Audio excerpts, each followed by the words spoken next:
के विषय में इस समय सबसे ज़्यादा अपराध हमारे उत्तर प्रदेश में हो रहे हैं और ये अपराध महिलाओं के प्रति इतने ज़्यादा हो रहे हैं कि जो बड़े गंभीर हैं। अभी आपने देखा कि बनारस में महिला के साथ हुआ, उसका वीडियो बनाया गया नग्न अवस्था में। उन्नाव में हुआ। लगातार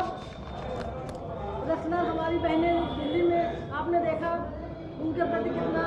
अशोभनीय कृत्य हुआ। मणिपुर जैसी और अभी प्रत्यक्ष आज की जो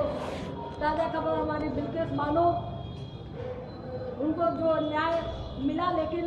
बीच में ये जो वर्तमान सरकार हमारी है ये क्या कर रही है ये हमें पता नहीं। मैं महिला हूँ तो मैं इन कृत्यों को देखकर मेरा दिल एकदम दुखी हो जाता है कि आप देखिए इतना विकास कर रहे हैं लेकिन विकास कहीं दिख नहीं रहा है। ज़मीन पर हम सुरक्षा हमें नहीं दी जा सकती, हम सुरक्षित नहीं हैं, तो महिलाएं अगर सुरक्षित नहीं हैं तो समाज के लिए जो विकास की बड़ी बड़ी बातें करनी है वो बातें तो बस ऊपर ही दिखाई पड़ती है लेकिन ज़मीन पर नहीं दिखाई पड़ती। हमारा ये कहना है कि हमें ये जो आपराधिक कृत्य हो रहे हैं महिलाओं के साथ ये बंद होना चाहिए और इनके लिए एक कड़ा कानून, एक सख्त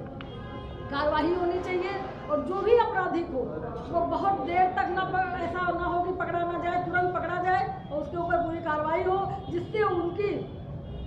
आत्मा को ये लगे कि नहीं हम दोबारा अगर ऐसा कृत्य करेंगे तो हमारे ऊपर वो कार्रवाई होगी। अभी हमारे जो है न्यायालय ने हम लोगों को कितना